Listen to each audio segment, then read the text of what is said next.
Olá, turma de TTI, professor Lucas Pacheco Teixeira aqui. Meu objetivo nesse curso de metodologia científica é te ajudar a fazer o artigo, a concluir esse desafio de uma vez. E eu quero começar esse encontro falando sobre uma experiência que eu tive a ler um livro chamado O Manual de Epiteto. E foi muito interessante porque as 20 primeiras páginas eram outros autores que tinham prefácios em cima de prefácios, porque era um livro de um filósofo estoico, já escrito há bastante tempo, então tinha muito material sobre o material que eu iria ler, que começou só na página 20.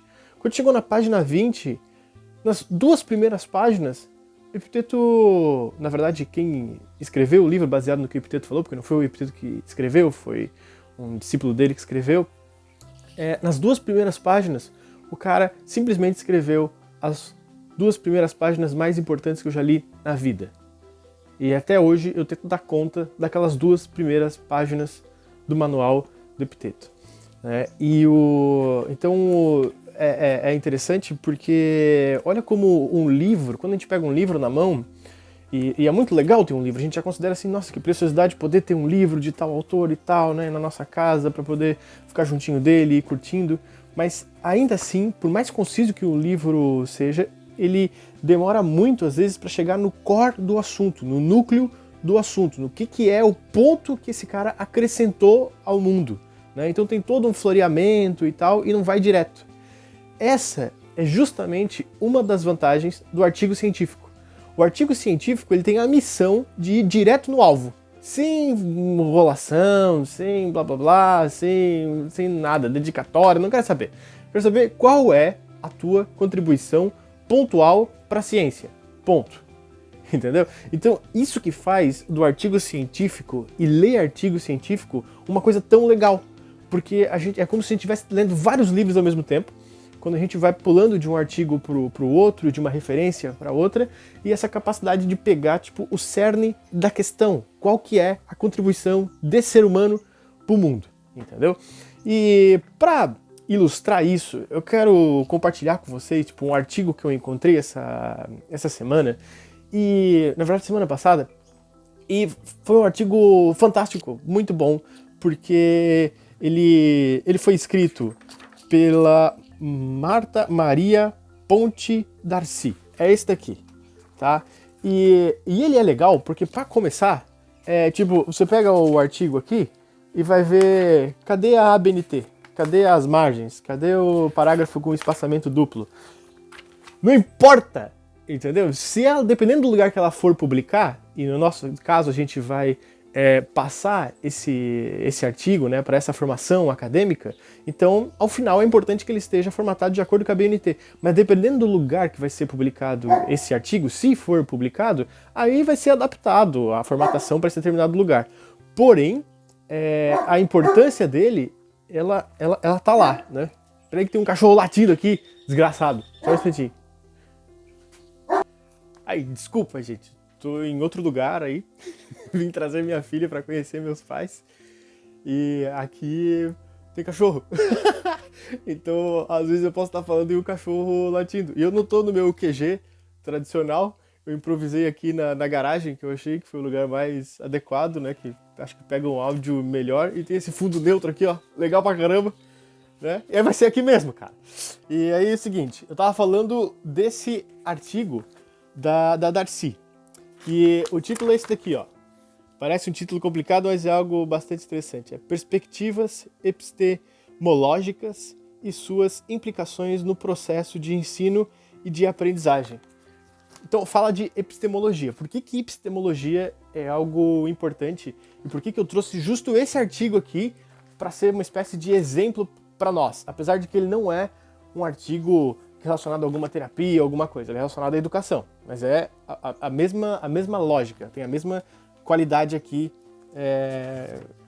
introduzida, Então, esse artigo é importante porque epistemologia trata do conhecimento, como que o conhecimento é possível, sabe? Se eu consigo entender como que o conhecimento acontece, o que é algo super, super, super, super complexo de imaginar, porque é tipo a mente, a inteligência humana tentando desvendar ela mesma, né? Então, se eu consigo entender como que o conhecimento acontece, você concorda que isso tem um impacto na forma como se ensina, na forma como se faz escola, na forma como se desenvolve a educação? É claro que tem. E por isso que epistemologia é uma coisa tão fundamental para um educador ter na cabeça, conhecer qual foi as contribuições que existiram nessa área de epistemologia até chegarmos até aqui, né? Por quê? Porque isso tem a ver, inclusive, com o trabalho que a gente vai fazer, né? Ele vai ter que ter sempre esse comprometimento com o que sabemos sobre o conhecimento humano, como que o conhecimento humano se dá, né? Então isso muda a maneira de a gente estudar, muda a maneira de a gente escrever, e é por isso que é importante saber. Só que o legal pra caramba desse artigo aqui da Darcy é que ela faz o seguinte, ela começa com uma introdução, obviamente, né? Início de artigo, introdução. O que tem que ter na introdução?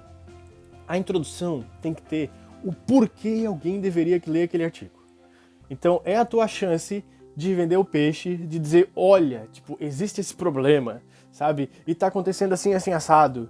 E aí, tipo, imagina isso dentro das escolas, e essa confusão, e qual que se aplica, mas não existe uma clareza do entendimento epistemológico e como é que isso fica na prática. Por isso esse artigo tenta esclarecer essa questão e mostrar o que está acontecendo, sabe? Tipo, vender o peixe na introdução. A introdução, no Círculo Dourado do Simon Sinek, seria tipo aquele centro, o porquê da coisa, sabe? Por que é importante ler? É a hora que a gente pega o cara pela curiosidade, né? Vende o peixe. E aí, a primeira coisa que ela fala no artigo é a concepção empirista.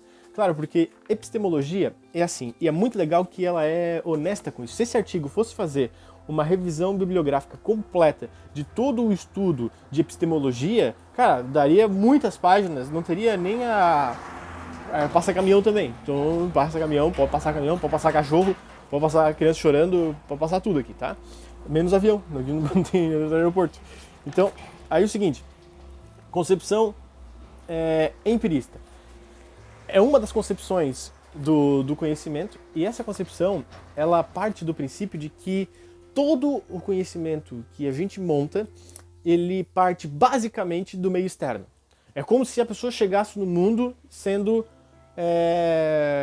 assim, um papel em branco, uma folha em branco. E aí, conforme as informações vão chegando através da visão, através da audição, através do tato, através das experiências dela no mundo, aí o conhecimento vai acontecendo. Senão não aconteceria o conhecimento, porque não tem nada lá de útil até que se coloque alguma coisa. Entendeu? Essa é uma visão que vai na linha empirista, o conhecimento de fora para dentro. Tá? Outra linha, que é exatamente o oposto, é a linha racionalista. E aí é legal, porque no artigo dela, ela vai fazer esse breve recapitulamento de quais que foram as linhas epistemológicas mais interessantes para hoje, né? Porque teve várias, mas assim, quais que desenharam meio a história do que aconteceu agora, tá? E isso é muito legal porque ela é honesta, ela já diz aqui logo na introdução, ó, o seguinte: não pretendemos aqui fazer uma revisão do conhecimento acumulado até agora. Cara, isso aqui é muito legal. Porque assim, tipo, ela já deixa claro, eu não tô aqui me propondo a falar tudo sobre epistemologia, a história da epistemologia. Então, com base nisso, ela limita o assunto. Entendeu? Tipo, porque você tem que dar o assunto. E o assunto, ela dá aqui no título. Um título que diz exatamente o que o trabalho vai fazer. Mas, ao mesmo tempo, na introdução, ela aproveita para dar uma limitada. No resumo, ela também aproveita para dar uma limitada no assunto, que é para dizer, olha, eu vou falar dentro dessas condições aqui. Isso é super, super, super interessante, porque torna mais fácil de a pessoa perceber rapidamente se esse é o artigo que eu devo ler ou não. Tá? E por quê? Conforme diz a introdução. Então, ela começa descrevendo o que é empirismo, como eu falei, essa ideia de que o conhecimento vem de fora para dentro, e a cabeça das pessoas é tipo meio vazia, não tem nada lá, né, até que comece a colocar. E outra linha, que aí é a linha tipo de Platão, é uma linha que também é a linha do Descartes, por incrível que pareça, que é a linha do apriorismo, ou o racionalismo, que diz assim, o mundo, o conhecimento já está dentro das pessoas, entendeu? Tipo, já tem um campo morfogenético, não vai falar em campo morfogenético nem o Platão e nem o Descartes, mas agora a gente sabe por Rupert Sheldrake que tem campo morfogenético, né? Essa é a constatação do Rupert Sheldrake. Então, ele vai dizer, não, esse conhecimento, ele já está lá, essas informações existem, sabe? E a gente vai, tipo, acessando isso a partir do nosso interior. Então, existe um processo de reminiscência. Eu entro aqui, eu esqueço as coisas, e daí aos pouquinhos eu vou lembrando, né? Vai dando essa reminiscência. Então já tem muito no estudante, já tem muito no aluno, nós precisamos tirar essa luz de dentro. Nós precisamos fazer esse conhecimento que está dentro vir para fora, esse conhecimento brotar, né? Desabrochar. E os professores que costumam falar nessa linguagem, ela explica aqui que são professores que têm uma concepção epistemológica racionalista, né? Ou a priorista, quer dizer, o conhecimento está lá a priori. É só uma questão, tipo, de buscar uma coisa que já foi colocada lá antes. Fechou? Então entenderam, assim, empirismo, racionalismo? Isso é importante porque daí ela continua o artigo e ela finalmente chega na parte da perspectiva epistemológica interacionista, que é, na verdade, a perspectiva construtivista. Porque aqui ela vai citar Jean Piaget, que foi esse grande estudioso de como que acontece o conhecimento humano, e ele fez isso olhando para as crianças, né, quando que elas conseguem entrar com raciocínios complexos e tal. Mas resumindo muito a obra do Piaget, que depois culminou no que ele chama de epistemologia genética, ou seja, é uma forma de resolver essa questão epistemológica, né, e ele resolve isso com um negócio chamado epistemologia genética, que entende o quê? Entende que, na verdade, não é nem empirismo e nem racionalismo. O conhecimento não vem só de fora para dentro ou só de dentro para fora. O conhecimento, ele é construído nessa dinâmica onde eu vejo um negócio de fora e daí eu preciso adaptar esse negócio que eu vi de fora com alguma coisa que está dentro, e aí eu vou combinando essas coisas e me adaptando, me reorientando, dando um jeito de colocar aquilo que chegou novo com o que já estava lá, né? E isso tudo que ele fala, dessa combinação bonita entre as experiências da vida e aquela bagagem que de alguma maneira a pessoa traz. Então ele não vai rejeitar as ideias racionalistas, mas ele também não vai rejeitar o poder empirista, né, daquelas experiências que os sentidos, que a vida nos dá, né, para que ele possa ativar determinados conhecimentos, para que eles possam ser construídos nessa dinâmica. Isso é o construtivismo de Piaget, né? E até hoje, essa ideia de epistemologia genética é o que tem de mais poderoso para descrever como que acontece o conhecimento humano. É como se fosse uma aliança entre o racionalismo e o empirismo, né? E lembra no finalzinho da aula 1, que eu até falei para vocês assim, eu falei lá e citei uma frase de Bacon, mas assim, mas eu não gosto muito de Bacon porque Bacon é empirista, né? E eu gosto mais dos racionalistas. E o Piaget não era nenhum nem outro. Diz a lenda, e eu até estou procurando aqui para ver onde é que ela falou nessa colocação, que o Piaget ele tende pro lado racionalista, né? Mas entende a importância fundamental da experiência empírica, tá? Então é isso, gente, né? Empirismo de fora para dentro, né? Através dos sentidos que eu vou aprendendo, eu sou uma tábula rasa. Racionalismo, eu tenho todo o conhecimento dentro de mim, né? E através desse conhecimento da reconexão com esse conhecimento que eu posso desenvolver alguma inteligência, algum conhecimento final, né? Então as informações já estão lá, precisam ser resgatadas. E o modelo construtivista, a teoria construtivista do Piaget, que fala de que não, existe uma dinâmica entre essas duas forças, né? Onde pesa para o lado racionalista, mas essa experiência precisa ser levada em xeque. Tá, e o que isso significa, o que isso muda para nós, o que isso impacta na escola? Porque é algo que o artigo aqui vai falar. Quando a gente chega, por exemplo, na conclusão, nas considerações finais, né, do artigo, ele vai falar ali, ó, ainda muito resta por construir tanto no que se refere ao conhecimento do construtivismo, bem como de suas implicações no processo de ensino-aprendizagem. Quer dizer, tipo, ainda falta entender bem o que é isso, construtivismo, que não está claro na mente dos professores, pelo menos não da mente do senso comum, né? E muito menos como é que isso vai impactar dentro da escola, né? E aí, ela fala assim, consequentemente, resta muito por se construir numa prática pedagógica que se pretenda construtivista, né? E não apenas como reflexo da teoria, mas antes como possibilidade de construção de uma teoria construtivista da e para a educação. Ou seja, Piaget ainda não entrou nas escolas. Ah, que legal! A ciência vai lá correndo na frente, pau, dá um cacete, descobre um monte de coisa, né? E a escola segue sendo igual a 200 anos atrás, né? Numa prática mais empirista do que racionalista. Por que a gente sabe disso? Porque a escola costuma ser conteudista. Na medida que a gente dá conteúdo para a pessoa, então eu tenho que pegar e botar história, geografia, química, matemática, biologia, ciência, inglês, blá, blá, blá, na cabeça dele. Porque é um vazio aquele cara. E aí, na medida que eu coloco essas informações lá, aí ele vai se tornando alguma coisa. Porque ele era um nada, ele era um papel em branco. Entendeu? Tem que escrever nesse papel em branco. É o propósito da escola. Dar conteúdo. E aí vem até umas palavras feia, mas a gente não para refletir. Tipo, carga horária. Eu não sou burro para levar carga, mas tem a carga horária, né? Tem a grade curricular. Eu não tô preso para ter uma grade, mas tem uma grade curricular. Isso aqui que tu tem que aprender, né? Tem que ser dentro dessa prisãozinha aqui de conhecimento.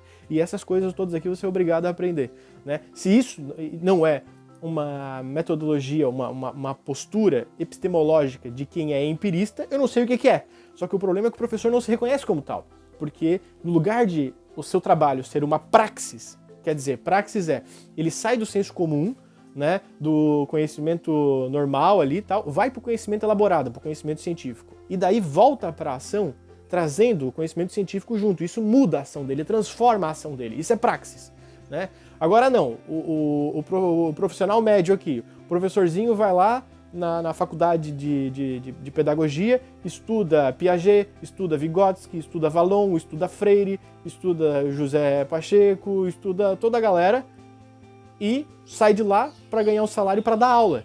Sendo que aula é uma coisa feita para depositar conteúdo na cabeça dos outros e não para a pessoa entrar em ação e construir o seu conhecimento, que é até onde sabemos o que funciona e como realmente a mente funciona. E na medida que eu tenho interesse, que eu vou atrás, que eu vou sendo provocado por essas coisas do mundo, então o professor deveria ser muito mais um provocador do que um oferecedor de conhecimento, que a pessoa vai crescendo no compartilhar, na interação com os outros, né, e consigo mesma, com o seu interior, que tem muita informação lá. E aí vai reconstruindo esse conhecimento. Fechou? É por isso que as aulas aqui não são tipo dar um monte de conhecimento. É desde a aula 1, se você entendeu a aula 1 e agora o caminhão vai passar, vai fazer barulho, eu vou começar a gritar, porque daí eu vou tentar falar mais alto do caminhão, ou então eu vou parar se o barulho ficar muito grande. Mas assim, desde a aula 1 já tá lá. Se você quer saber como fazer um artigo científico, todo o material do mundo está na internet. Você pode passar o resto da sua vida tentando ver tudo que existe de material sobre como escrever um artigo científico na internet e não vai dar tempo, já tem coisa demais.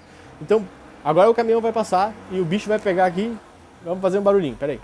Então, onde é que a gente estava mesmo? Eu estava dando esporro, né? Então é o seguinte, todo o material do mundo tá na internet sobre artigo científico. E o que você faz? Você fica esperando eu dar uma aula. Pum. Cara, você fica esperando a informação vir, como se o empirismo fosse a explicação melhor que a gente tem pro mundo depois desse tempo todo. Então eu tô dizendo, querido, vai lá, pega artigo científico, dá uma olhadinha sobre construtivismo e entende por que essa postura passiva, por que essa postura de ficar esperando receber um conteúdo que vai ser dado para você poder entrar em ação é um tipo de educação que aliena, é um tipo de educação que deixa confuso, é um tipo de educação bancária, é um tipo de educação depositária, é um tipo de educação acrítica. Tudo isso que o Paulo Freire denunciou, Paulo Freire, que aliás é o terceiro cara mais citado do mundo, brasileiro, e o terceiro cara mais citado do mundo em tese sobre sociologia, em artigos sobre sociologia, e aí a gente daqui, do Brasil, pratica exatamente o contrário. Outro cara que nunca entrou na escola foi Paulo Freire. Nunca entrou também, junto com Piaget. Não sabem o que é a escola, nunca entraram lá. Por quê? Porque os professores que estudam ele na faculdade acho que não conseguem entender, ou não têm ética para aplicar o que aprenderam. Fechou? Acabou a aula. Tchau, gente. Até a próxima. Tranquilo essa, né? Uhul! Vamos lá.